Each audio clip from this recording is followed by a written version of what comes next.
feel like it was just a dream.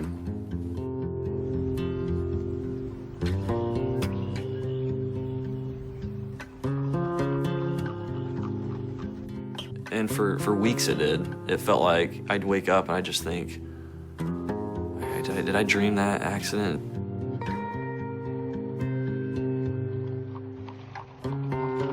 I'm just a guy, you know, I'm just a young guy, I got a wife, you know, a daughter on the way. I'm just a guy. This couldn't happen to me. That can't be real. You know, I had to have just dreamed that.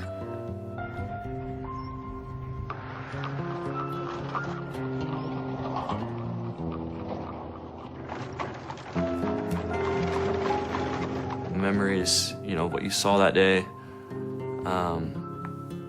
know, they come back at different points. You know, I'll maybe be somewhere and I'll see an Amish family, or I'll see an Amish, and it'll bring back memories of the accident.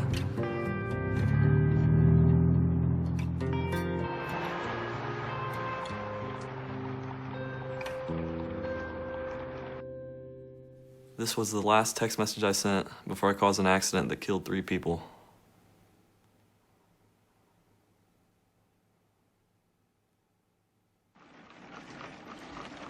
The Amish family was on their way 8 o'clock in the morning that day, and then the van was driven by a young man from Bluffton, Chandler Gerber.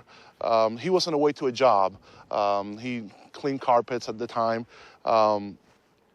and he was traveling about the speed limit we determined. He wasn't speeding or anything like that, just traveling along, and he overtook the Amish right there, right just where about my car is, and basically hit the Amish buggy from behind and just ended up all the way from the point where my car is here.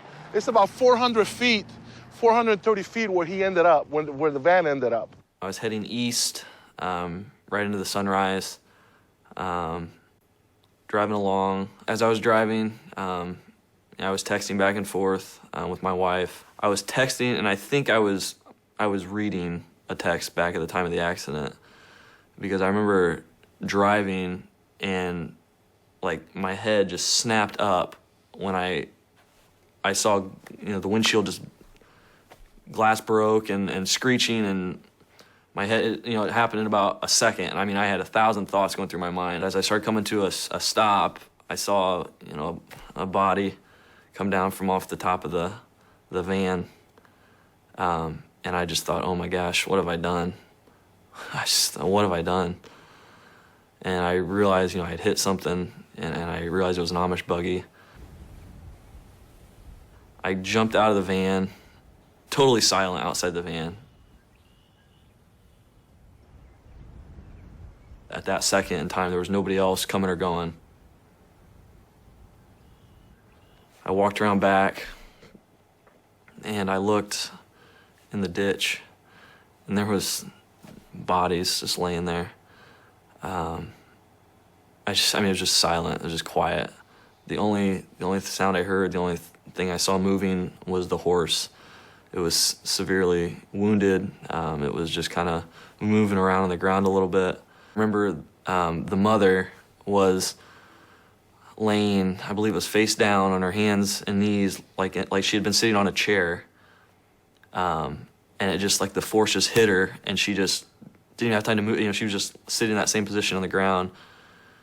And I just remember staring, and nobody else was around, just me and the family that was laying in the ditch, and the horse, and just silence. You had all kinds of chaos here. This is the van that was driven by Chandler Gerber. As you can see, the front of the vehicle is just totally smashed here. He was devastated. He was crying. He was just almost in a panic mode. I knew that I had been texting and driving. I knew that I had been around that time, you know, involved with reading my phone or texting or what have you. I was hysterical. I think I was probably in shock. I was sitting in a van in the passenger seat, taking in, as far as I could see straight ahead, just lights and sirens and people. And I saw a hearse drive by.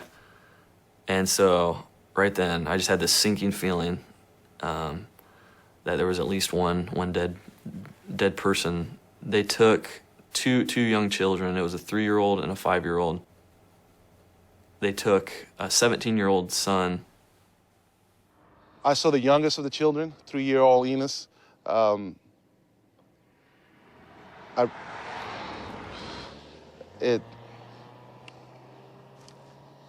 He was laying face down in the ditch, right here, just to our side, right behind, right in front of me here, actually.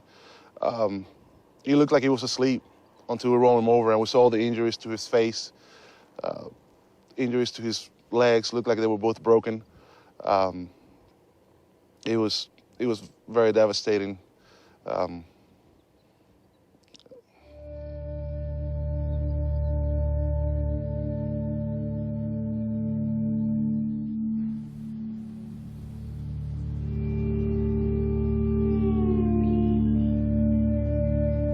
Shortly after the accident, it was pretty rough.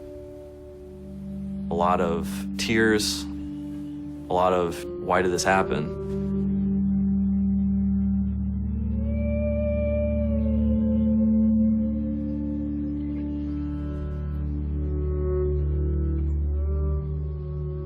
This note was from Martin Schwartz, the father of the children that had passed away from my accident.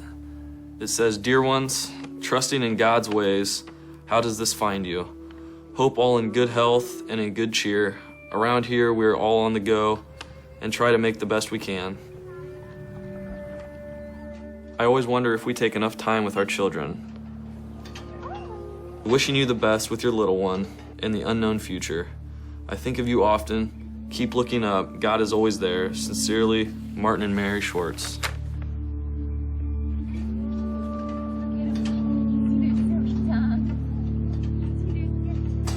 I wish so bad I could go back to that day and change my focus. I wish I could go back and say, you know,